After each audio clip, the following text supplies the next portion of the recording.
The signature of love Meera ഭാഗം 11. ഡാ, ഞാനൊരാഗ്രഹം പറഞ്ഞാൽ സാധിച്ചു തരാമോ?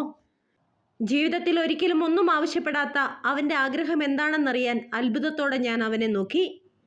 എൻ്റെ പ്രിയപ്പെട്ടവൻ്റെ കണ്ണുകളിലെ തിളക്കം, ആ വാക്കുകളിലെ താഴ്മ, അത് എന്നിൽ പുതിയൊരു കൗതുകം നിറച്ചു. അല്ല, ഇതിപ്പോൾ എവിടുന്ന്? ആ മനസ്സിൽ ഞാൻ അറിയാത്ത ഒരാഗ്രഹമോ? എന്തായാലും നീ പറ. എനിക്ക് സാധിക്കുന്നതാണെങ്കിൽ തീർച്ചയായും ഞാൻ റെഡി. കുസൃതി ചിരിയോടെ ഞാൻ മറുപടി നൽകി. അവിടെ ആ നിമിഷം എൻ്റെ പ്രാണൻ എന്നോട് പങ്കുവയ്ക്കാൻ പോകുന്ന കാര്യത്തെപ്പറ്റി എനിക്ക് ഒരറിവും ഉണ്ടായിരുന്നില്ല. ആ ഒരൊറ്റ ആഗ്രഹമാണ് ഞങ്ങളുടെ ജീവിതത്തെ മാറ്റിമറിക്കാൻ പോകുന്നതെന്ന് ഞാൻ സ്വപ്നത്തിൽ പോലും കരുതിയില്ല. സിസ്റ്റർ, ഇനി മുന്നോട്ടുള്ള കഥ ചിലപ്പോൾ സിസ്റ്ററിന് അരോചകമായേക്കാം. ക്ഷമിക്കണം, ഇത് പച്ചയായ ജീവിത യാഥാർത്ഥ്യങ്ങളാണ്. പറയാതിരുന്നാൽ ആ കഥ പൂർണ്ണമാക്കാനുമാകില്ല. എൻ്റെ ജീവിതം മാറ്റിമറിച്ച ആ രാത്രിയെപ്പറ്റി കൂടി സിസ്റ്റർ അറിയണം. വീണ്ടും ഒരിക്കൽ കൂടി അതൊക്കെ ഓർത്തു പറയുന്നത് എനിക്കും സങ്കടമുള്ള കാര്യമാണ്. പക്ഷെ പറയാതെ വയ്യ. മീരയിൽ നിന്നും ചിലമ്പിച്ച വാക്കുകൾ പുറത്തേക്ക് വന്നു. അവളുടെ കണ്ണുകൾ ഇരുണ്ട ആ രാത്രിയുടെ ഓർമ്മകളിൽ മുങ്ങി നിന്നു. മീര, ശുദ്ധവും അശുദ്ധവുമായ കാര്യങ്ങളുണ്ട് ഈ ലോകത്ത്. ഞാൻ പാപത്തെ വെറുക്കുന്നു, പക്ഷെ പാപിയെ സ്നേഹിക്കുന്നു. ഓരോ മനുഷ്യ ജീവിതത്തിലും പലതരത്തിൽ തെറ്റുകളും കുറ്റങ്ങളും ഒക്കെ ഉണ്ടാകും. ആരും പൂർണ്ണരല്ലല്ലോ. പൂർണ്ണരല്ലാത്തവരെ ചേർത്ത് പിടിക്കാനാണ് ലോകത്തിലേക്ക് ദൈവം ഞങ്ങളെ അയച്ചിരിക്കുന്നത്. അതുകൊണ്ട് എന്നോട് എന്തും പങ്കുവെക്കാം. അത് എന്നിൽ തന്നെ അലിഞ്ഞ് എന്നേക്കുമായി ഇല്ലാതായിക്കൊള്ളും. വാക്ക്. മീരയെ ധൈര്യപ്പെടുത്തിക്കൊണ്ട് സിസ്റ്റർ തെരേസ പറഞ്ഞു. അവരുടെ വാക്കുകൾ ഒരു വാത്സല്യത്തിൻ്റെ തലോടലായിരുന്നു. അവൻ്റെ ആ ചോദ്യം വരെ ഞങ്ങളുടെ പദ്ധതികൾ വ്യക്തവും ലളിതവുമായിരുന്നു. എത്രയും പെട്ടെന്ന് ഗൾഫിലെത്തി ഞങ്ങളുടെ കുടുംബത്തിന് സാമ്പത്തിക ഭാരമെല്ലാം ഒരുമിച്ച് തീർക്കുക. ആ സ്വപ്നത്തിൻ്റെ ചിറകിലേറി നിറമുള്ള പ്രതീക്ഷകളോടെ ഞങ്ങൾ ആ രാത്രിയിലേക്ക് കടക്കുകയായിരുന്നു.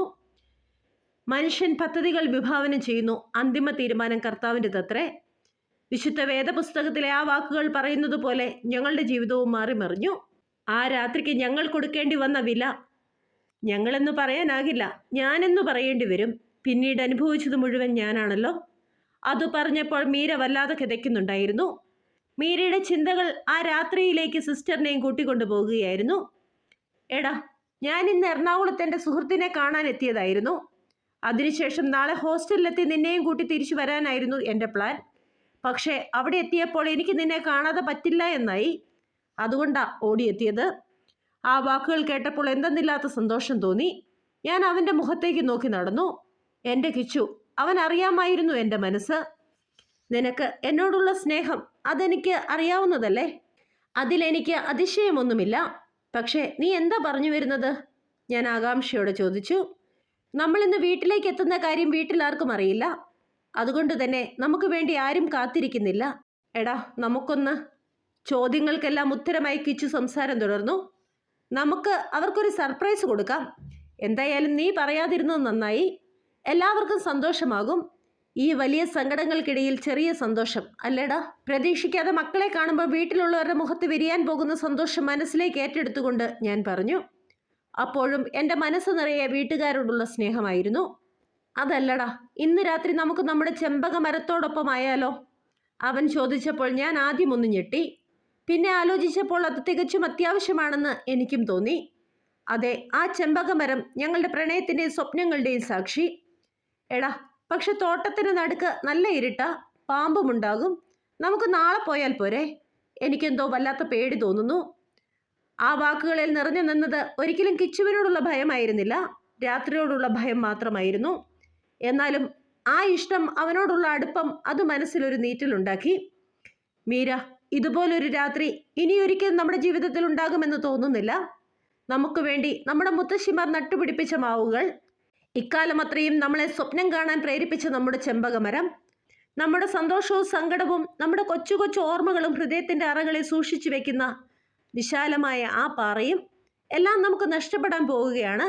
ഇനി ഒരിക്കലും തിരിച്ചു കിട്ടാൻ സാധ്യതയില്ലാത്തതുപോലെ. നിന്നോടൊപ്പം ഈ രാത്രിയിൽ അവിടെയാകുമ്പോൾ നമുക്ക് നമ്മുടെ സങ്കടങ്ങളെയെല്ലാം താൽക്കാലികമായി മറക്കാനാകും. നിനക്ക് പേടിയാണെങ്കിൽ വേണ്ട. അവൻ്റെ വാക്കുകൾക്ക് വല്ലാത്ത മാസ്മരിക ശക്തിയുണ്ടായിരുന്നു. ഗന്ധർവനാൽ നയിക്കപ്പെടുന്ന ഒരു കന്യകയുടെ ഭാവമായിരുന്നു മീരയ്ക്കപ്പോൾ. അവനോടൊപ്പം സ്വപ്നം കണ്ടു നടന്ന വഴികളിലൂടെ സ്നേഹത്തോടെ കൈകോർത്ത് ഒരു രാത്രി കൂടി അവൾ അവൻ്റെ കണ്ണുകളിലേക്ക് നോക്കി ഒരു പ്രതിമയെപ്പോലെ നിന്നു. മീര, നീ വരില്ലേ? കണ്ണുകളിൽ പ്രണയം നിറച്ച് താടിയിൽ പിടിച്ചു കൊഞ്ചിച്ചുകൊണ്ട് അവനത് ചോദിച്ചപ്പോൾ നോ പറയാൻ അവൾക്ക് ആകുമായിരുന്നില്ല. സ്ത്രീകൾ ബലഹീന പാത്രങ്ങളാണ്. ഞാൻ വരും. നീ വിളിച്ചാൽ എവിടെയും. അവന്റെ മുഖത്തേക്ക് നോക്കി അത് പറയുമ്പോൾ ആ കണ്ണുകളിൽ 1000 പൂർണ്ണചന്ദ്രന്മാർ ഒരുമിച്ചുദിച്ചിരുന്നത് പോലെ പ്രകാശം നിറഞ്ഞു. ആ പ്രണയം അതൊരു സത്യമായിരുന്നു. അപ്പോഴേക്കും ആ യാത്ര അവന്റെ വീടെത്തിയിരുന്നു. വീടിന്റെ തൊട്ടടുത്ത് തന്നെയായി ഒരു പഴയ തൊഴുത്തുണ്ട്. ഞങ്ങളെ കണ്ട് കന്നുകാലികൾ ചെറുതായി ഒന്ന് ഒച്ച വെച്ചു. അവയെ ചേർത്തു പിടിച്ചൊന്ന് തഴുകി തലോടി കഴിഞ്ഞപ്പോൾ അവ സന്തോഷത്തോടെ തലയാട്ടി നിന്നു. ഡാ, ബാഗൊക്കെ ആ വൈക്കോൽ തുറുവിൽ മറച്ചു വെക്കാം. അതും ചുമന്നോണ്ട് അങ്ങോട്ട് പോകണ്ട. അവൻ തന്നെ ബാഗ് മറച്ചു വെച്ചു. വീട്ടിൽ ഇരുട്ട് കട്ട പിടിച്ചു കിടക്കുന്നു. എല്ലാവരും ഉറങ്ങിയിട്ടുണ്ടെന്ന് ഉറപ്പ്. വാ പോകാം. അവൻ എൻ്റെ കയ്യിൽ മുറുകെ പിടിച്ചുകൊണ്ട് മുന്നോട്ട് നടന്നു. ഡാ, നമുക്ക് പകൽ പോയാൽ പോരെ? അവനോടൊപ്പം ആയിരിക്കുവാൻ ആഗ്രഹമുണ്ടെങ്കിലും രാത്രി പറമ്പിൽ കൂടി പോകാനുള്ള പേടി കൂടിയപ്പോൾ ഞാൻ ചോദിച്ചു പോയി. എടാ, നാളെ ഒരുപക്ഷെ നമുക്കതിന് സാധിക്കാതെ വന്നാൽ എന്തു ചെയ്യും? ആ ബാങ്ക് മാനേജർ അടങ്ങിയിരിക്കുമെന്ന് തോന്നുന്നില്ല. അങ്ങനെ ആയാൽ ഉടൻ തന്നെ ജപ്തി ഉണ്ടാകും. ഇവിടുന്ന് ഇറങ്ങുമ്പോൾ പിന്നെ ആ ചെമ്പകമരവും മാവും പാറയും എന്നു വേണ്ട, നമ്മുടെ ഓർമ്മകളെ എല്ലാം എന്നേക്കുമായി ഉപേക്ഷിച്ചു പോകേണ്ടേ? ഈ രാത്രി എനിക്ക് നിന്നോടൊപ്പം വേണം. ഈ രാത്രിയുടെ ഓർമ്മകളാണ് ഇനി നമ്മളെ നയിക്കേണ്ടത്. ഞാനല്ലേ നിന്റെ കൂടെയുള്ളത്. നീ ഒന്നും കൊണ്ടും ഭയപ്പെടേണ്ട. കിച്ചുവിൻ്റെ വാക്കുകൾക്ക് എന്തെന്നില്ലാത്ത മാന്ത്രിക ശക്തിയുണ്ടായിരുന്നു. അവനെ അനുഗമിച്ച് മീര അവൻ്റെ പിന്നാലെ നടന്നു. ഇറക്കമിറങ്ങി താഴെ ചെന്നപ്പോൾ ചെറുപ്പത്തിൽ ഞങ്ങൾ കളിച്ചു രസിക്കുന്ന കുഞ്ഞിത്തോട് നിറയെ കണ്ണാടി പോലെ തിളങ്ങുന്ന വെള്ളം. ആ വെള്ളത്തിൻ്റെ മുകളിൽ ചന്ദ്രഭഗവാൻ ചിരിച്ചുകൊണ്ട് നിൽക്കുന്നു. ഒരിക്കൽ കൂടി ആ പഴയ കുട്ടികളാകാൻ സാധിച്ചിരുന്നുവെങ്കിലെന്ന് തോന്നിപ്പോയ നിമിഷം. തോടിനോട് ചേർന്നുള്ള പുളിമരത്തിൽ നിറയെ പുളികൾ. മുൻപൊക്കെ സ്ഥിരമായി വന്നിരിക്കുന്ന സ്ഥലമായിരുന്നു അതൊക്കെ. കുസൃതികളായി ഞങ്ങൾ ചിരിപ്പിച്ച ഞങ്ങളുടെ മാത്രം പ്രപഞ്ചം. ഇപ്പോൾ ചെമ്പകമരവും പാറയും മാത്രമായി ഞങ്ങളുടെ ജീവിതം ചുരുങ്ങിപ്പോയി. തോട്ടത്തിൻ്റെ അകത്തേക്ക് പോകും തോറും ഇരുട്ടിൻ്റെ കട്ടി കൂടി. മാനത്ത് ചന്ദ്രഭഗവാൻ പുഞ്ചിരിച്ചു നിൽപ്പുണ്ട്. എങ്കിലും മരങ്ങൾ നിറഞ്ഞ തോട്ടത്തിൻ്റെ ഉൾഭാഗത്ത് പ്രകാശം കുറവാണ്. രാത്രിയുടെ വന്യത കൂട്ടുന്ന ചീവീടുകളുടെ ശബ്ദം ഭയപ്പെടുത്താൻ തുടങ്ങുമ്പോൾ അവൾ അവൻ്റെ കൈകളെ മുറുകെ പിടിച്ചു. എന്തേ, പേടിയാകുന്നുണ്ടോ? ഞാനില്ലേടാ കൂടെ. അവൻ എന്നെ നെഞ്ചോട് ചേർത്തത് പറയുമ്പോൾ എൻ്റെ ഭയം അകന്നു പോകുന്നത് ഞാൻ അറിഞ്ഞു. മുത്തശ്ശന്മാർ ഈ നാട്ടിലേക്ക് വന്ന സമയത്ത് ആദ്യം കപ്പ കൃഷിയായിരുന്നു ചെയ്തത്. പാടശേഖരങ്ങൾ വെട്ടിപ്പൊക്കി നടുക്ക് തോടുകളുണ്ടാക്കി 100 മേനി വിളവുകൾ ഉണ്ടാക്കി ആ കാലത്തു നിന്നും കുറെ കഴിഞ്ഞപ്പോൾ ഏലകൃഷിയിലേക്ക് അവർ ശ്രദ്ധ പതിപ്പിച്ചു. ഒരു പ്രദേശത്ത് നിറയെ ഏലമാണെങ്കിൽ അടുത്ത പ്രദേശത്ത് നിറയെ കുരുമുളക് ചെടികളായിരിക്കും. പിന്നെ ഗ്രാമ്പുവും കൊക്കയും എന്നു വേണ്ട, ഒരു മണ്ണിൽ എന്തൊക്കെ വിളയാമോ അതൊക്കെ അവർ വിളയിച്ചെടുത്തു. വിശാലമായ 9 ഏക്കർ പറമ്പിൻ്റെ ഒരറ്റത്തായിട്ടാണ് ഞങ്ങളുടെ പാറയും ചെമ്പകമരവും. വളരെ ശ്രദ്ധയോടെ ഞങ്ങൾ അവിടേക്ക് നടന്നു. ചുറ്റും എവിടെയൊക്കെയോ ആത്മാക്കൾ പതിയിരിക്കുന്നത് പോലെ ഒരു തോന്നൽ. മുൻപ് വിഷം കഴിച്ച് മരിച്ച ഒരു ചേട്ടനെ അറിയാം. പ്രണയത്തിൻ്റെ ചൂടിനാൽ വെന്തു മരിച്ച ആ മനുഷ്യൻ എവിടെയോ നിന്ന് ഞങ്ങളെ എത്തി നോക്കുന്നത് പോലെ. ഒരുപക്ഷെ മരിക്കാത്ത ഞങ്ങളുടെ പ്രണയം കാണാനായിരിക്കാം. പക്ഷേ ആ ആത്മാവിന് ഞങ്ങളെ ഏറെ ഇഷ്ടമാണ്. എപ്പോഴും അതിൻ്റെ സാന്നിധ്യം ഞങ്ങൾ അറിഞ്ഞിട്ടുമുണ്ട്. ചെമ്പകമരത്തിൻ്റെ താഴെയുള്ള ഞങ്ങളുടെ പ്രണയത്തിന് കാവൽ നിൽക്കാനായി എന്നും അയാൾ അവിടെ എത്തും. പ്രണയത്തെ നേടാനാകാതെ മരണത്തിലൂടെ എന്തോ നേടിയെന്ന് വിചാരിക്കുന്ന ഒരു പാവം മനുഷ്യൻ. അയാൾ ഒരിക്കലും ഞങ്ങളെ ഉപദ്രവിക്കില്ല. ഞങ്ങൾ ഒന്നായി കാണാൻ ഏറ്റവും ആഗ്രഹിക്കുന്നതും ആ ആത്മാവ് തന്നെ. അതുകൊണ്ട് തന്നെ ഭയമില്ലാതെ ഞങ്ങൾ നടന്നു. ചന്ദ്രഭഗവാന്റെ തെളിഞ്ഞ പ്രകാശത്തിൽ ഞങ്ങൾ ആ കാഴ്ച കണ്ടു. ചെമ്പകപ്പൂക്കൾ മെത്ത വിരിച്ച് ഒരു മണിയറ പോലെ അലങ്കരിച്ചിരിക്കുന്ന ഞങ്ങളുടെ വലിയ പാറ. ചെമ്പകപ്പൂക്കളുടെ എന്തെന്നില്ലാത്ത സുഗന്ധം ഞങ്ങളെ മാടി വിളിക്കും പോലെ തോന്നി. പക്ഷേ അതിനുമപ്പുറം ഞങ്ങളുടെ മുത്തശ്ശിമാവുകൾ കെട്ടിപ്പിടിച്ചു നിൽക്കുന്നു. ഞങ്ങളോട് എന്തോ പറയാനുള്ളതുപോലെ ചില്ലകൾ താഴ്ത്തി ഇലകൾ അനക്കി കാണിക്കുന്നു. നമുക്കാദ്യം മുത്തശ്ശിമാവിനോടൊന്ന് സംസാരിച്ചിട്ട് ഇവിടെ ഇരിക്കാം. കിച്ചു പറഞ്ഞതുപോലെ കൈകൾ കോർത്ത് ഞങ്ങൾ മുത്തശ്ശിമാവിലേക്ക് നടന്നു. മുത്തശ്ശിമാർ ഞങ്ങൾക്ക് തന്നതുകൊണ്ടാണ് അതിന് മുത്തശ്ശിമാവ് എന്ന് പേരുള്ളത്. പക്ഷേ ഞങ്ങളെക്കാൾ പ്രായം കുറവാണ് അവർക്ക്. മാവിൻ്റെ അടുത്തെത്തി ടൈറ്റാനിക് സിനിമയുടെ അവസാന ഭാഗം പോലെ ഞാൻ മുൻപിലും അവൻ പിന്നിലുമായി കൈകൾ വിരിച്ചു പിടിച്ചു. അതിനുശേഷം ഞങ്ങളുടെ ഉള്ളിൽ നിറഞ്ഞു നിൽക്കുന്ന മുഴുവൻ പ്രണയത്തോടെയും ഞങ്ങൾ ആ മാവിനെ കെട്ടിപ്പിടിച്ചു. എൻ്റെ ശരീരം മാവിനോട് ചേർന്ന് നിൽക്കുന്നു. എന്നിലേക്ക് ചേർന്ന് എൻ്റെ കിച്ചുവും. ലോകത്തിൻ്റെ മുഴുവൻ പ്രണയശക്തിയും ഞങ്ങളിലേക്ക് മാത്രമായി ചുരുങ്ങിയതുപോലെ. പ്രണയത്തിൻ്റെ മായാലോകത്ത് ഞങ്ങൾ എത്ര നേരം ആ നിൽപ്പ് നിന്നു എന്നറിയില്ല. മണിക്കൂറുകൾ കടന്നുപോയിക്കൊണ്ടേയിരുന്നു. മുത്തശ്ശിമാവിനൊരു ചക്കര ഉമ്മയും സമ്മാനിച്ചുകൊണ്ട് ഞങ്ങൾ പാറയിലേക്ക് വന്നിരുന്നു. ചെമ്പകമരം അവരുടെ സന്തോഷം പ്രകടിപ്പിക്കാനായി ഞങ്ങളിലേക്ക് വീണ്ടും പൂക്കൾ പൊഴിച്ചു. മഞ്ഞുതുള്ളികൾ മഴത്തുള്ളികളായി ശരീരത്തിൽ പതിച്ചു തുടങ്ങിയപ്പോൾ വല്ലാത്ത തണുപ്പ് പിടിമുറുക്കി. അവനിലേക്ക് കുറച്ചുകൂടി ചേർന്നിരുന്നു. അത് മനസ്സിലാക്കി അവൻ്റെ കൈകൾ എന്നെ പൊതിഞ്ഞു പിടിച്ചു. മണിക്കൂറുകൾ കഴിഞ്ഞുപോയി. ഉറക്കം ഞങ്ങളുടെ കണ്ണുകളെ തഴുകുന്നതേയില്ല. എങ്കിലും യാത്രയുടെ ക്ഷീണം നടുവിനെ വല്ലാതെ തളർത്തിയപ്പോൾ രണ്ടുപേരും ആ പാറയിലേക്ക് കിടന്നു. അത് ചെറുപ്പം മുതലേയുള്ള ശീലമാണ്. പതിവായി ആ പാറപ്പുറത്ത് അങ്ങനെ നീണ്ടു നിവർന്നു കിടക്കുന്ന ഒരു ശീലം. രാത്രിയുടെ കനത്ത നിശബ്ദതയ്ക്കൊടുവിൽ ചീവീടുകളുടെ ഭയപ്പെടുത്തുന്ന ശബ്ദം.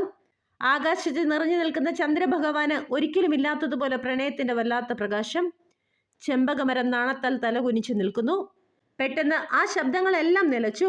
ഇപ്പോൾ ഞങ്ങളുടെ കാതിൽ മുഴങ്ങുന്നത് ഞങ്ങളുടെ ഹൃദയമിടിപ്പുകൾ മാത്രം. ഹൃദയം ഹൃദയത്തോട് ചേരാൻ വീണമീട്ടുന്ന സുന്ദര നിമിഷം. മീര. മുകളിലേക്ക് നോക്കിക്കിടന്നു തന്നെ അവൻ വിളിച്ചു. കോർത്തു പിടിച്ചിരുന്ന കൈകളിൽ ഭയത്തിന്റെ വിയർപ്പ് നിറഞ്ഞു. ഹൃദയസ്പന്ദനങ്ങൾ പരസ്പരം കേൾക്കാവുന്നത്ര ഉച്ചത്തിലായി. ഏതോ നിമിഷത്തിൽ അവൻ്റെ ചുണ്ടുകൾ തൻ്റെ പ്രിയപ്പെട്ടവളുടെ കൈകളെ അമർത്തി ചുംബിച്ചു. രാത്രിയുടെ ഏകാന്തതയും പ്രിയപ്പെട്ടവന്റെ സാമീപ്യവും പ്രണയ സമ്മാനമായ ചുംബനവും എല്ലാം കൂടി ഒത്തുചേർന്നപ്പോൾ പ്രണയം മറ്റൊരു ഭാവത്തിലേക്ക് വഴിമാറുന്നത് മനസ്സിലാക്കാൻ പോലും അവർക്ക് സാധിച്ചില്ല. ആ നിമിഷം ലോകം അവർക്കായി മാത്രം ചുരുങ്ങിയ ഒരു താഴ്വരയായി മാറി. മനസ്സ് മനസ്സിനോട് കഥ പറഞ്ഞ് ഒടുവിൽ ആ കഥകൾ ശരീരം ആവശ്യപ്പെടാൻ പോകുന്ന ആ ഒരു നിമിഷമുണ്ടല്ലോ, അവിടെ ഏറ്റവും ആവശ്യം വിവേകമാണ്. ആ വിവേകം കൈവിട്ടു പോയാൽ ഒരുപക്ഷെ അതാവാം ജീവിതത്തിൻ്റെ അന്ത്യം. അതുപോലുള്ള ഒരു വീഴ്ചയിലേക്കാണ് ഞങ്ങൾ പോകുന്നതെന്ന് മനസ്സിലാക്കാതെ ഞങ്ങൾ മാനം നോക്കിക്കിടന്നു. ചന്ദ്രഭഗവാന്റെ നിറഞ്ഞ ശോഭയിൽ നക്ഷത്രങ്ങളെല്ലാം എവിടെയോ പോയി മറിഞ്ഞിരിക്കുന്നു. നക്ഷത്രങ്ങൾ ആത്മാക്കളാണ് എന്നല്ലേ പറയുന്നത്? അങ്ങനെയെങ്കിൽ പരസ്പരം സ്നേഹിക്കുന്നവരുടെ ആത്മാക്കൾ ആകാശ ലോകത്തുമുണ്ടാകും. അവരും മാറി നിന്ന് പ്രണയിക്കുകയായിരിക്കാം. നേർത്ത കുളിർത്തന്നൽ ചെമ്പക മരത്തിൽ നിന്നും മഴ പോലെ ഞങ്ങളിലേക്ക് മഞ്ഞുതുള്ളികൾ പൊഴിച്ചു. അതോടൊപ്പം ചെമ്പകപ്പൂക്കളും. സ്വർഗം പോലെ സുന്ദരമായ നിമിഷങ്ങൾ. അപ്പോഴും അവൻ്റെ കൈകൾ എൻ്റെ കൈകളെ പൊതിഞ്ഞു പിടിച്ചിരിക്കുകയായിരുന്നു. ഒന്നിനും ഏതിനും എന്നെ വിട്ടുകളയില്ലെന്ന് പറയാതെ പറയും പോലെ. ആ നിമിഷം എനിക്ക് ഉത്തമഗീതത്തിലെ അതിമനോഹരമായ ചില വാക്യങ്ങളാണ് ഓർമ്മ വന്നത്. ഞാൻ എൻ്റെ പ്രിയൻ്റേതാണ്, അവൻ എന്നെയാണ് കാംക്ഷിക്കുന്നത്. എൻ്റെ പ്രിയനെ വരൂ, നമുക്ക് വയലിലേക്ക് പോകാം, ഗ്രാമത്തിലുറങ്ങാം, രാവിലെ നമുക്ക് മുന്തിരിത്തോട്ടത്തിലേക്ക് പോകാം, മുന്തിരി മൊട്ടിട്ടോ എന്ന് നോക്കാം, മുന്തിരിപ്പൂക്കൾ വിടർന്നോ എന്ന് നോക്കാം, മാതള നാരകം പൂവിട്ടോ എന്ന് അന്വേഷിക്കാം. അവിടെ വെച്ച് നിനക്ക് ഞാൻ എൻ്റെ പ്രേമം പകർന്നു തരാം. ദൂതായിപ്പഴം സുഗന്ധം വീശുന്നു. നമ്മുടെ വാതിൽക്കൽ എല്ലാ വിശിഷ്ട ഫലങ്ങളുമുണ്ട് പ്രിയനെ. പഴുത്തതും ഉണങ്ങിയതുമെല്ലാം നിനക്കായി ഒരുക്കി വെച്ചിരിക്കുന്നു. ഉത്തമഗീതം 7-ാം അധ്യായത്തിലെ വാക്യങ്ങൾ. അതെന്നിൽ അത്യഗാധമായ പ്രണയം നിറച്ചു. ആ വാക്കുകൾ അവനോട് പറയാനായി എൻ്റെ ഹൃദയം വെമ്പൽ കൊണ്ടു. അവനോടുള്ള പ്രണയത്താൽ അതുവരെ സൂക്ഷിച്ചിരുന്ന എൻ്റെ ആത്മധൈര്യമെല്ലാം ചോർന്നു പോകുന്നത് പോലെ എനിക്ക് തോന്നി. നമുക്ക് തിരിച്ചു പോയാലോ എന്ന ചോദ്യം പുറത്തു വരാനാകാതെ എൻ്റെ തൊണ്ടയിൽ കുരുങ്ങി. അങ്ങനെ ചെയ്തില്ലെങ്കിൽ ഒരുപക്ഷെ എനിക്ക് എന്നെ തന്നെ നഷ്ടപ്പെടുമെന്ന് ഞാൻ ഭയപ്പെട്ടു തുടങ്ങി. മുൻപ് എത്രയോ തവണ നമ്മൾ ഇവിടെ വന്നിട്ടുള്ളതാ. പക്ഷേ അപ്പോഴൊന്നും കാണാത്ത എന്തോ ഒന്ന് ഇപ്പോഴിവിടെ ഉണ്ടെന്ന് തോന്നുന്നു. ഈ രാത്രിക്ക് എന്തെന്നില്ലാത്ത ഭംഗി. പോകാനായി എഴുന്നേറ്റിരുന്ന എൻ്റെ മടിയിലേക്ക് തലയെടുത്തു വെച്ചുകൊണ്ട് അവൻ പറഞ്ഞു. ഞാൻ വെറുതെ ഒന്ന് മൂളുക മാത്രം ചെയ്തു. മീര, എൻ്റെ തലമുടിയിലൊന്ന് തലോടാമോ? നീ എന്നും ചെയ്യുന്നത് പോലെ. ഇനിയും എത്ര നാളുകൾ കാത്തിരുന്നാലാ ഇതുപോലൊന്ന്? അതുവരെ കൈക്കൊമ്പിളിൽ ഒതുക്കി വെച്ച എൻ്റെ കൈകളെ സ്വതന്ത്രമാക്കിക്കൊണ്ട് അവൻ ചോദിച്ചു. അവന് ഏറെ ഇഷ്ടമുള്ള കാര്യം. ചെറുപ്പം മുതൽ അവൻ അങ്ങനെയാണ്. ആരുടെയെങ്കിലും മടിയിൽ കിടന്ന് അവരുടെ കൈകൾ തലയിലേക്ക് ചേർത്ത് വെക്കും. അതിൻ്റെ അർത്ഥം മനസ്സിലാക്കുന്നവരായിരുന്നു അവൻ്റെ ചുറ്റുമുള്ളവർ. അവരോടൊപ്പം ഞാനും. പറ്റില്ലെന്ന് പറയാൻ എനിക്ക് സാധിക്കില്ലായിരുന്നു. അത്യഗാധമായ പ്രണയത്താൽ വിവശമായിരുന്ന എൻ്റെ മനസ്സിന് അതിനുള്ള ശേഷി ഉണ്ടായിരുന്നില്ല. അതാണ് സത്യം. നേർത്ത ഒരു പുഞ്ചിരിയോടെ അതിലേറെ ഇഷ്ടത്തോടെ ഞാൻ അവൻ്റെ മുടിയിഴകളെ തഴുകി തലോടി. മുൻവശത്തേക്ക് നീണ്ടുകിടന്ന അവൻ്റെ മുടികളെ തഴുകി ഒതുക്കുമ്പോൾ അവൻ എൻ്റെ കണ്ണുകളിലേക്ക് നോക്കി മനോഹരമായി പുഞ്ചിരിച്ചു. എന്തു പറ്റി? ഞാൻ ചോദിച്ചു. ഹേയ്, ഒന്നുമില്ലടാ. ഇനിയും എത്ര നാൾ കാത്തിരിക്കണം എൻ്റെ പ്രാണനെ സ്വന്തമാക്കാൻ? നിന്നിലെ പ്രണയത്തിൽ നിന്നും അകന്നിരിക്കാൻ എനിക്ക് പറ്റുന്നില്ലടാ, അവൻ പ്രണയത്തോടെ പറഞ്ഞു. ആ വാക്കുകളിലെ ആഴം എന്നെ വല്ലാതെ വേദനിപ്പിച്ചു. ചിലതൊക്കെ കാത്തിരിക്കണം മോനെ. നമുക്ക് ഒരുപാട് ഉത്തരവാദിത്തങ്ങളുണ്ട്. എല്ലാം ചെയ്തു തീരും വരെ നമുക്കിങ്ങനെ പ്രണയിക്കാം. അല്ല, എന്താ ഇതുവരെ ഇല്ലാത്ത ഒരിളക്കം പോലെ? ഞാൻ കുസൃതിയോടെ ചോദിച്ചു. ഇത്ര നാളും ഒരുമിച്ച് നടന്നപ്പോഴും ഒരുമിച്ച് കിടന്നപ്പോഴും ഒന്നും എനിക്ക് നിന്നോട് പ്രത്യേകിച്ചൊരു വികാരവും തോന്നിയിട്ടില്ല. നല്ലൊരു സൗഹൃദമാണ് തോന്നിയിട്ടുള്ളത്. പക്ഷെ ഇപ്പോൾ എൻ്റെ ഉള്ളിൽ നിറഞ്ഞിരിക്കുന്ന പ്രണയം അതെന്നെ വല്ലാതെ തോൽപ്പിച്ചു കളയുന്നു. നീ ഇല്ലാതെ ഒരു നിമിഷം പോലും എനിക്ക് പറ്റുന്നില്ലടാ. നിന്റെ സ്നേഹം എന്നിൽ നിന്നും അകന്നിരിക്കുമ്പോൾ ഞാൻ മരണത്തെയാണ് കാണുന്നത്. അവൻ്റെ വാക്കുകൾ പൂർത്തിയാക്കും മുൻപേ ഞാൻ അവൻ്റെ വാ മൂടിയിരുന്നു. അത് കേൾക്കാനുള്ള മനസ്സാന്നിധ്യം എനിക്കുണ്ടായിരുന്നില്ല. എനിക്കും നീയില്ലാതെ പറ്റില്ലടാ. മരണം വന്ന് വിളിച്ചാൽ പോലും നിന്റെ കൈ പിടിച്ചു പോകണമെന്നാണ് എൻ്റെ ആഗ്രഹം. തനിച്ചൊരു യാത്രയെപ്പറ്റി പറയല്ലേ പ്ലീസ്, ഞാൻ നിറഞ്ഞ കണ്ണുകളോടെ പറഞ്ഞു. Meera, I love you so much and I need you. വാ മൂടിയിരുന്ന എൻ്റെ കൈകളെ ഹൃദയത്തോട് ചേർത്ത് വെച്ച് അവൻ പറഞ്ഞു. ഞങ്ങളുടെ കണ്ണുകൾ ഇടഞ്ഞു.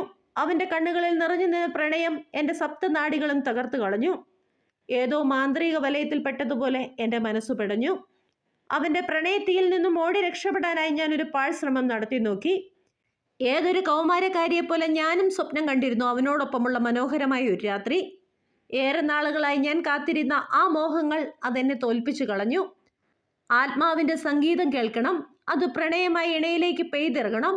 കാറ്റായി മഴയായി പെയ്തിറങ്ങുന്ന പ്രണയം ഒരു തീയായി ഞങ്ങളിലേക്ക് പെയ്തിറങ്ങാൻ ഒട്ടും താമസമുണ്ടായില്ല. അവൻ പതുക്കെ എഴുന്നേറ്റിരുന്നു. ഞാൻ ആഗ്രഹിച്ചതുപോലെ തന്നെ അവൻ എൻ്റെ കൈകളെ അമർത്തി ചുംബിച്ചു. ആ പ്രണയമഴ ശരീരത്തെയും ആത്മാവിനെയും കോരിത്തെരിപ്പിക്കുമ്പോൾ അവൻ്റെ ചുണ്ടുകൾ എൻ്റെ നെറ്റിത്തടങ്ങളെ ചുംബിച്ചുണർത്തി. പ്രണയം ചൂടുപിടിച്ച ഹൃദയങ്ങൾക്ക് കാമത്തെ തടുത്തു നിർത്താനാകില്ല. വ്യഭിചാരം ചെയ്യരുത് എന്ന ദൈവകൽപ്പന പിന്നോട്ട് വലിക്കുമ്പോഴും ഞങ്ങൾക്ക് ഞങ്ങളുടെ വികാരങ്ങളെ പൂർണ്ണമായും നിയന്ത്രിക്കാനായില്ല. അവിടെ ആരാണ് തെറ്റ് ചെയ്തത് എനിക്ക് പറയാനാകില്ല. ഞങ്ങൾ രണ്ടുപേരും പൂർണ്ണ മനസ്സോടു കൂടിയാണ് പരസ്പരം ഒന്നായി തീരാൻ വെമ്പൽ കൊണ്ടത്. മീര പറഞ്ഞു നിർത്തി. അവളുടെ വാക്കുകളിൽ കുറ്റബോധമായിരുന്നില്ല, നഷ്ടബോധം മാത്രമായിരുന്നു എഴുതിച്ചത്. മീര, പാപത്തിൻ്റെ ശമ്പളം മരണമാണ്. ഉത്തമഗീതത്തെ ആ പാപത്തിന് കൂട്ടുപിടിക്കില്ലേ കുട്ടി? എല്ലാം നിങ്ങളുടെ തെറ്റ് മാത്രമാണ്. ഇനി മുന്നോട്ടുള്ള കാര്യങ്ങൾ എന്നോട് പറയാനും എനിക്ക് കേൾക്കാനുമാകില്ല. ആ രാത്രിക്ക് ശേഷം എന്താ നടന്നത് അതിലേക്ക് പോകാം. സിസ്റ്റർ പുറത്തേക്ക് നോക്കിയിരുന്നു. അവരുടെ മുഖത്ത് വേദനയും മൗനമായ പ്രതിഷേധവും നിഴലിച്ചു. ഇനി മുന്നോട്ട് പറയാനാകില്ല, പക്ഷേ ഓർമ്മകൾ അവയെ തടയാനുമാകില്ല. മീരയുടെ ചിന്തകൾ വീണ്ടും ആ രാത്രിയുടെ മനോഹര മുഹൂർത്തങ്ങളിലേക്ക് കടന്നു ചെന്നു. അനുസരണയില്ലാത്ത ഒരു കുട്ടിയെപ്പോലെ അവൻ തൻ്റെ ശരീരത്തെ ചുംബനങ്ങൾ കൊണ്ട് തൊട്ടുണർത്തുകയായിരുന്നു. കണ്ണുകളിൽ ഉമ്മ വെച്ച് പതുക്കെ ചുണ്ടുകളെ സ്വന്തമാക്കി. അവയ്ക്കുള്ളിൽ അവനു വേണ്ടി മാത്രം ഞാൻ കാത്തുവെച്ച തേൻതുള്ളികളെ അവൻ പ്രണയത്തോട് സ്വന്തമാക്കുമ്പോൾ ദുർബലമായ ഒരു എതിർപ്പ് എന്നിലുമുണ്ടായി. തീർച്ചയായും അതൊരിക്കലും മനസ്സിൻ്റെ എതിർപ്പായിരുന്നില്ല, എന്നോ പഠിച്ചു വെച്ച തെറ്റിൻ്റെയും അശുദ്ധിയുടെയും മേലിലുള്ള എതിർപ്പ് മാത്രം. മീര, ഒന്ന് ചോദിച്ചോട്ടെ? നീ പറയുന്നതൊക്കെ ശരിയായിരിക്കാം, പക്ഷേ എനിക്ക് മനസ്സിലാവാത്തതൊന്നുണ്ട്. വെറും 20 വയസ്സിൽ ഇങ്ങനെയൊരു പ്രണയം, അത് വിശ്വസിക്കാനാകുന്നില്ല. കേവലം ശാരീരിക താല്പര്യങ്ങൾ മാത്രമായിരുന്നില്ലേ അത്? കുറേയേറെ നേരം മൗനമായി ഇരുന്നിട്ട് കേട്ട കാര്യങ്ങൾ അരോചകമായി തോന്നിയത് കൊണ്ടാവാം സിസ്റ്റർ എൻ്റെ ചിന്തകളെ തടസ്സപ്പെടുത്തിക്കൊണ്ട് ചോദിച്ചു. 20 വയസ്സിൽ ഞങ്ങൾക്ക് തോന്നിയ പ്രണയത്തെപ്പറ്റി പറയുമ്പോൾ ഒരുപക്ഷെ മറ്റുള്ളവർക്ക് അത് വെറും കഥകൾ പോലെ തോന്നിയേക്കാം. പക്ഷെ ഞങ്ങളുടെ സ്നേഹം അത് മനസ്സിലാക്കണമെങ്കിൽ ഞങ്ങളുടെ കൂടെ ജീവിച്ചിട്ടുണ്ടാകണം. ഞങ്ങളുടെ പ്രണയം തികച്ചും പവിത്രമായിരുന്നു. മനസ്സുകൾക്ക് മനസ്സുകളോട് മാത്രം തോന്നിയ ഇഷ്ടം. പക്ഷേ ആ രാത്രി ഞങ്ങളുടെ ഇഷ്ടത്തെ ശരീരം കൂടി ഏറ്റെടുത്തു. അവിടെയാണ് ഞങ്ങൾക്ക് പിഴച്ചുപോയത്. മീരയുടെ വാക്കുകൾക്ക് അതുവരെ ഇല്ലാത്ത നൊമ്പരമുണ്ടായിരുന്നു. ഒരുപക്ഷെ ഈ കുപ്പായത്തിൻ്റെ പ്രശ്നമായിരിക്കാം എൻ്റെ കണ്ണുകൾക്ക് അതിനെ വെറും ശാരീരിക ബന്ധത്തിന് വേണ്ടിയുള്ള സ്നേഹമായി തോന്നിയത്. മീര തുടർന്നോളൂ. മീരയുടെ വിഷമം മനസ്സിലാക്കി സിസ്റ്റർ പറഞ്ഞു. അവൾ ദീർഘമായി ഒന്ന് നിശ്വസിച്ചിട്ട് തുടർന്നു പറയാൻ തുടങ്ങി. സിസ്റ്റർ പറഞ്ഞത് ശരിയാണ്, പാപത്തിൻ്റെ ശമ്പളം മരണമാണ്.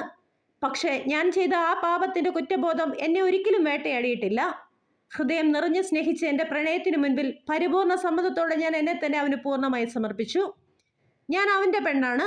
അവനു വേണ്ടി മാത്രമാണ് ഇതെല്ലാം കാത്തുവെച്ചത്. വിവാഹത്തിന് മുൻപ് ശാരീരിക ബന്ധം ക്രൈസ്തവരെ സംബന്ധിച്ച് തീർച്ചയായും പാപം തന്നെയാണ്.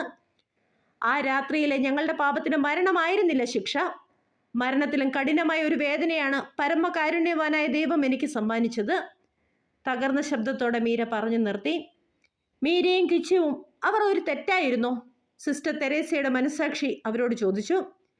മനുഷ്യൻ ബലഹീന പാത്രങ്ങളാണ്. അങ്ങനെ നോക്കുമ്പോൾ അവർ ചെയ്തത് തെറ്റാണെന്ന് പറയാനാകില്ല. ഹൃദയം നിറഞ്ഞ് സ്നേഹിച്ച രണ്ടുപേർ ഒരു ദുർബല നിമിഷത്തിൽ തെറ്റു ചെയ്തു പോയി. അത് തെറ്റാണെന്ന് വ്യാഖ്യാനിക്കാൻ ആ പുണ്യ മനസ്സിന് സാധിക്കുന്നുണ്ടായിരുന്നില്ല. സിസ്റ്റർ നെറ്റിയിൽ കുരിശു വരച്ചു. എല്ലാം കർത്താവിൻ്റെ തീരുമാനം പോലെയാണ് നടക്കുന്നത്. ഒരുപക്ഷെ ഈ കുട്ടികളുടെ ജീവിതവും മുകളിലുള്ള ശക്തിയുടെ തീരുമാനമായിരിക്കാം. മനസ്സിൽ പറഞ്ഞുകൊണ്ട് അവർ മീരയുടെ വാക്കുകൾക്കായി കാതോർത്തു. ആ രാത്രിയിൽ ഞാനൊരു സ്വപ്നം കണ്ടു. ഇന്നുവരെ കണ്ടിട്ടില്ലാത്ത ഒരു സ്ഥലത്ത് ഞാൻ തനിയെ.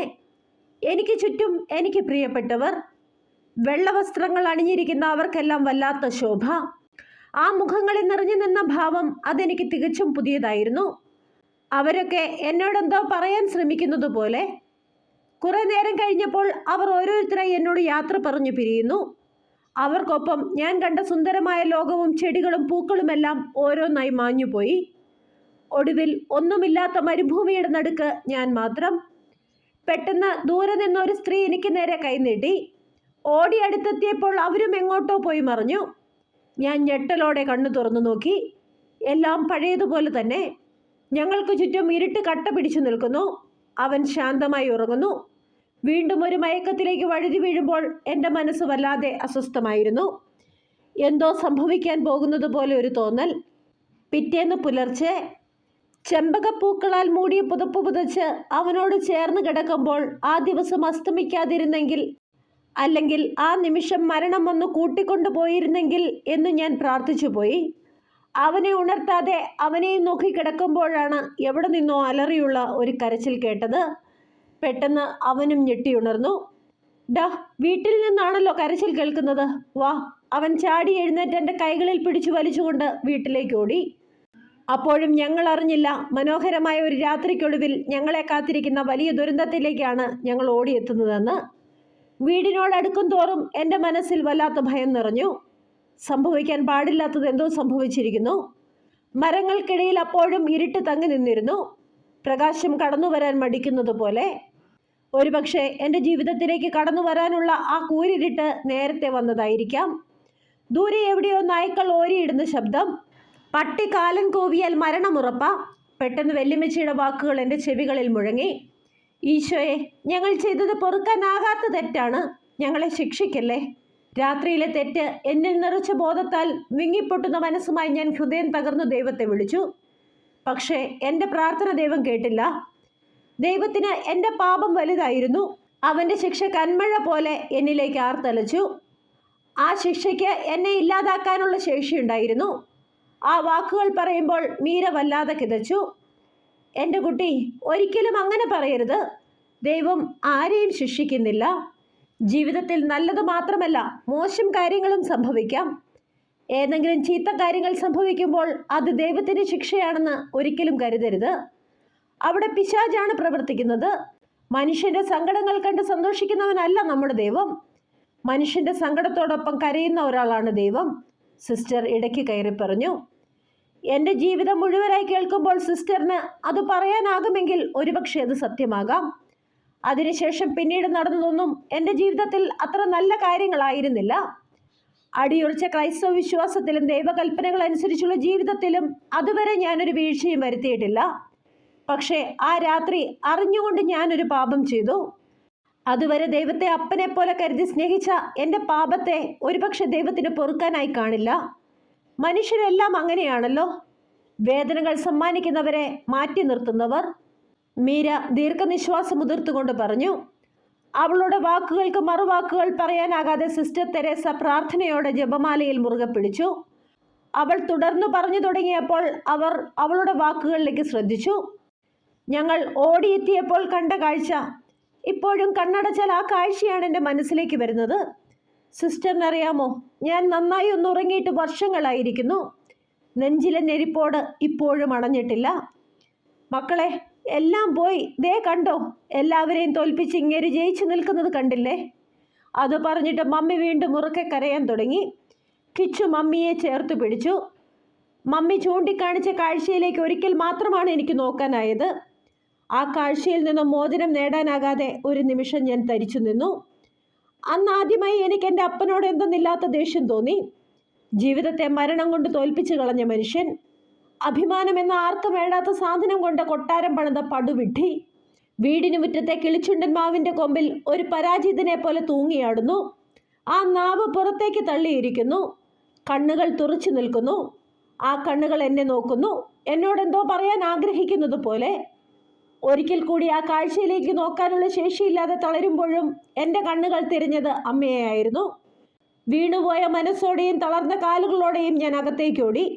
അവിടെ കട്ടിലിൽ എൻ്റെ അമ്മ കിടപ്പുണ്ട്, മുഖത്ത് പതിവ് പോലുള്ള പുഞ്ചിരിയും. ചാച്ചനെ നഷ്ടപ്പെട്ടെങ്കിലും അമ്മയെങ്കിലും ബാക്കിയുണ്ടല്ലോ എന്ന ആശ്വാസത്തോടെ ആ ശരീരത്തിലേക്ക് വീണ് പൊട്ടിക്കരയുമ്പോൾ ആ ശരീരത്തിൽ നിറഞ്ഞു നിന്ന മരണത്തിൻ്റെ ഭീകരമായ തണുപ്പ് എന്നിലേക്കും പടർന്നു. ആ നിമിഷം ഞാൻ തിരിച്ചറിയുകയായിരുന്നു വേദനകളുടെ ഈ ലോകത്ത് എന്നെ തനിച്ചാക്കി എൻ്റെ അമ്മയും ചാച്ചനോടൊപ്പം പോയിരുന്നു എന്ന സത്യം. 90കളിൽ ആത്മഹത്യ ചെയ്ത കർഷകരുടെ കൂട്ടത്തിൽ 2 പേർ കൂടി. അന്നത്തെ മനോരമ പത്രത്തിൻ്റെ ഏതോ കോണിൽ അച്ചടിച്ചു വന്ന ഒരു ചെറിയ കോളം വാർത്തയായി ലോകത്തിന് മുൻപിൽ എൻ്റെ ചാച്ചനും അമ്മയും അവസാനിച്ചപ്പോൾ നഷ്ടങ്ങൾ എനിക്ക് മാത്രമായിരുന്നു. അല്ലെങ്കിൽ തന്നെ തോറ്റുപോകുന്നവർക്ക് വിജയകിരീടം കൊടുക്കാനാവില്ലല്ലോ. തോറ്റുപോയ ആ കർഷകർക്കൊപ്പം എല്ലാവരും മറന്നുപോകുന്നവരാണ് അവർക്ക് ജനിക്കുന്ന ഇതുപോലുള്ള മക്കൾ. അതിൽ ചിലരൊക്കെ ജീവിതത്തെ തോൽപ്പിച്ച് മരണത്തെ പുൽകുന്നു. ചിലരാകട്ടെ ആരുടെയെങ്കിലും കഴുകൻ കണ്ണുകളിൽപ്പെട്ട് വേശ്യാ തെരുവുകളിലേക്ക് വലിച്ചെറിയപ്പെടുന്നു. അവർക്ക് എന്തു സംഭവിച്ചു എന്നൊക്കെ അന്വേഷിക്കാൻ ആർക്കാ നേരം?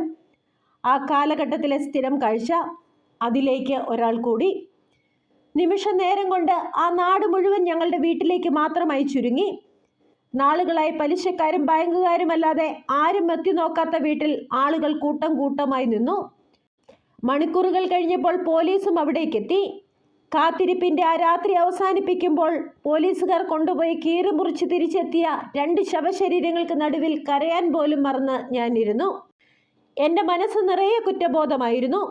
തലേ രാത്രി സംഭവിച്ച കാര്യങ്ങൾ വീണ്ടും വീണ്ടും എൻ്റെ മനസ്സിലേക്ക് വന്നു. അതെന്നെ കുത്തി നോവിച്ചുകൊണ്ടേയിരുന്നു.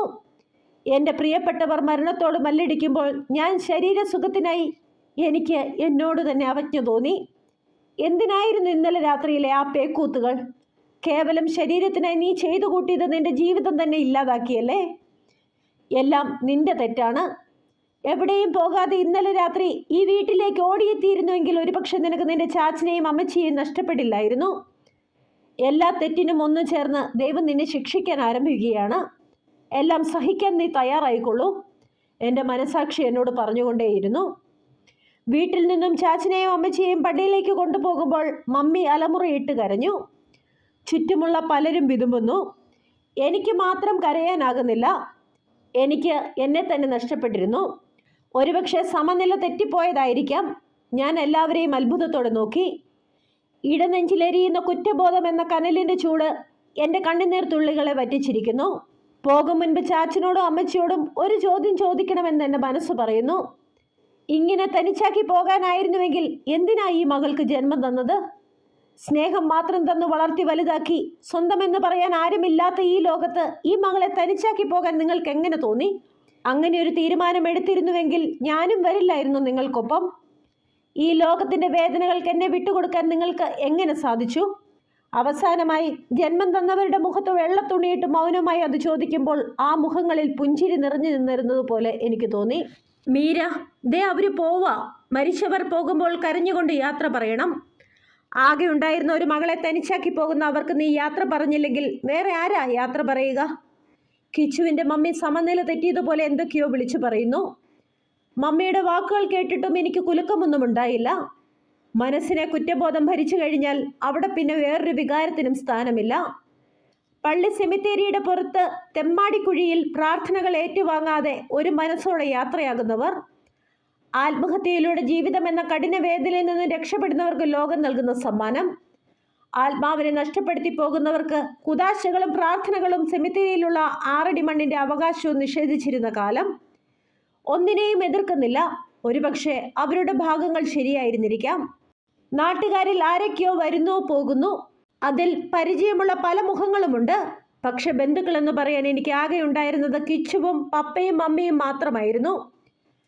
അവരല്ലാതെ അങ്ങനെ വേറെ ആരെങ്കിലും ഉള്ളതായി എനിക്കറിവില്ല. ഒരുപക്ഷെ കടം കയറി ആത്മഹത്യ ചെയ്ത ബന്ധുവിനെ സന്ദർശിക്കാൻ വന്നാൽ അനാഥയായി പോയ ഒരു പെൺകുട്ടി അവർക്ക് കൂടി ഭാരമായി പോയേക്കാം എന്നവർ കരുതിയിരിക്കാം. ആരെയും തെറ്റു പറയാനാകില്ല. വന്നവരെല്ലാം ചടങ്ങുകൾ കഴിഞ്ഞപ്പോൾ പള്ളിയിൽ നിന്ന് തന്നെ യാത്ര പറഞ്ഞു പിരിഞ്ഞുപോയി. കുറച്ചു കഴിയുമ്പോൾ ഇവരും എന്നെ തനിച്ചാക്കി പോകും. അപ്പോൾ ആരോടും മിണ്ടാതെ ആരെയും കാക്കാതെ ചാച്ചൻ്റെയും അമ്മയുടെയും ഒപ്പം എനിക്കും ഒരു യാത്ര പോണം. ഈ ഭൂമി എനിക്കുള്ളതല്ല. ശബ്ദം നഷ്ടപ്പെട്ടവളെ പോലെ കിച്ചുവിനും അവൻ്റെ പപ്പയ്ക്കും മമ്മിക്കും നടുവിൽ വീട്ടിലേക്ക് നടക്കുമ്പോൾ എൻ്റെ മനസ്സും ചില തീരുമാനങ്ങൾ എടുക്കുകയായിരുന്നു. മോളെ, നമുക്ക് വീട്ടിലേക്ക് പോകാം, ഇവിടെ ഇങ്ങനെ ഇരിക്കണ്ട. രാത്രി ഏറെ വൈകിയപ്പോൾ പപ്പ എന്നെ ചേർത്ത് പിടിച്ചുകൊണ്ട് പറഞ്ഞു, ഇല്ല പപ്പ, നിങ്ങൾ പൊയ്ക്കോളൂ. ഈ രാത്രി ഞാൻ ഇവിടെ ഉണ്ടാകണം. എൻ്റെ ചാച്ചൻ്റെയും അമ്മയുടെ ഓർമ്മകൾ മാത്രമുള്ള ഈ വീട്ടിൽ. നാളെ ഈ വീട്ടിൽ നിന്നും ഇറങ്ങിക്കൊടുത്താൽ പിന്നെ എനിക്കൊരിക്കലും ഇതുപോലൊരു രാത്രി കിട്ടില്ല. അവസാനമായി ഒരു രാത്രി കൂടി അവരോടൊപ്പം പ്ലീസ്. എല്ലാവരെയും പറഞ്ഞയച്ച് മരണത്തെ പുൽകാൻ ആഗ്രഹിച്ചുകൊണ്ട് ഞാൻ പറഞ്ഞു, മോളെ, സർക്കാരിൻ്റെ ഭാഗത്തു നിന്നും ചില വിട്ടുവീഴ്ചകളൊക്കെ ചെയ്യുന്നുണ്ട്. ബാങ്ക് മാനേജർ വന്നിരുന്നു. എന്തായാലും ഒരാഴ്ചത്തേക്കിന് ജപ്തി ഉണ്ടാകില്ല. ഈ രാത്രി നിന്നെ ഇവിടെ തനിച്ചായിരിക്കാൻ ഞാൻ സമ്മതിക്കത്തുമില്ല. ഈ ജീവിതത്തിൽ ഇനി മോള് തനിച്ചല്ല, ഞങ്ങളും ഉണ്ടാകും കൂടെ, ഏത് പ്രശ്നത്തിലും പ്രതിസന്ധിയിലും. പപ്പ എന്നെ കെട്ടിപ്പിടിച്ച് പൊട്ടിക്കരഞ്ഞുകൊണ്ട് പറഞ്ഞു, മോനെ കിച്ചു, ഞാൻ മമ്മിയെയും കൂട്ടി വീട്ടിലേക്ക് പോകുകയാണ്. ഇനി വൈകാൻ നിൽക്കണ്ട, പെട്ടെന്ന് മീരയെയും കൂട്ടി വീട്ടിലേക്ക് വാ. പപ്പ അത് പറയുമ്പോഴാണ് കിച്ചു എന്ന വ്യക്തി അവിടെ ഉണ്ട് എന്ന കാര്യം പോലും ഞാൻ മനസ്സിലാക്കുന്നത്. മോളെ മീര, അവൻ എന്നെ ചേർത്ത് പിടിച്ചുകൊണ്ട് വാത്സല്യത്തോടെ വിളിച്ചു. തൊട്ടു പോകരുതെന്നെ. എൻ്റെ ഉള്ളിൽ എന്തെന്നില്ലാത്ത കോപം ഇരിച്ചു കയറി. ഞാൻ വല്ലാത്ത ദേഷ്യത്തോടെ പറഞ്ഞു. എൻ്റെ ആ ഭാവം അവന് പുതിയതായിരുന്നു. മോളെ, അവൻ എൻ്റെ മുൻപിൽ മുട്ടുകുത്തി നിന്ന് എന്തോ പറയാൻ ശ്രമിച്ചു. നീ കാരണമായി എൻ്റെ ചാച്ചനും അമ്മയും എന്നെ വിട്ടുപോയത്. ഇന്നലെ രാത്രി ഞാൻ ഇവിടെ വന്നിരുന്നുവെങ്കിൽ ഇതൊന്നും സംഭവിക്കില്ലായിരുന്നു. ഞാൻ അവനെ നോക്കി ക്രൂരമായി പറഞ്ഞു. കുറ്റബോധം എന്നെ കൊണ്ട് പറയിപ്പിച്ച വാക്കുകളായിരുന്നു അവ. അതെ, ഞാനാ എല്ലാത്തിനും കാരണം. നിന്നോട് കൂടെ ഇരിക്കാനുള്ള എൻ്റെ സ്വാർത്ഥത എല്ലാം നശിപ്പിച്ചു. അവൻ എന്നെ ചേർത്ത് പിടിച്ചുകൊണ്ട് പൊട്ടിക്കരഞ്ഞു. അതുവരെ പിടിച്ചു നിന്ന് എൻ്റെ കരുത്തെല്ലാം ചോർന്നുപോയി. ഞാൻ അവൻ്റെ മാറിലേക്ക് ചാഞ്ഞ് പൊട്ടിക്കരഞ്ഞു. എന്നെ കരയാൻ അനുവദിച്ചുകൊണ്ട് അവൻ എൻ്റെ കൈകളെ തലോടി ആശ്വസിപ്പിച്ചുകൊണ്ടേയിരുന്നു. എൻ്റെ കൈകളെ നനച്ചുകൊണ്ട് അവൻ്റെ കണ്ണുനീർത്തുള്ളികൾ ഒഴുകിയിറങ്ങി. കുറ്റബോധത്തിൻ്റെ വല്ലാത്ത പിടിയിലായിരുന്നു ഞങ്ങൾ രണ്ടുപേരും. അമ്മയും ചാച്ചനും നഷ്ടപ്പെട്ട വേദനയേക്കാൾ വലുതായിരുന്നു താൻ ചെയ്ത പാപം കാരണമാണ് ഇതൊക്കെ സംഭവിച്ചത് എന്ന മീരയുടെ മനസ്സിൻ്റെ നീറ്റൽ.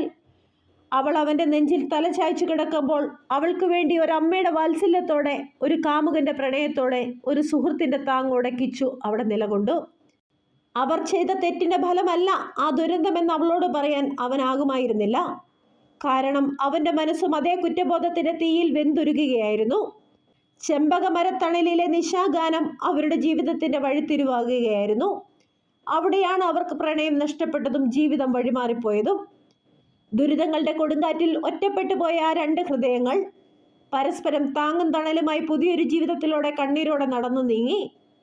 അവർക്ക് മുൻപിൽ വെളിച്ചമുണ്ടോ? നമുക്ക് കാത്തിരുന്ന് കാണാം. The signature of love Meera തുടരും. അടുത്ത ഭാഗവുമായി നാളെ കാണും. Bye bye, stay safe.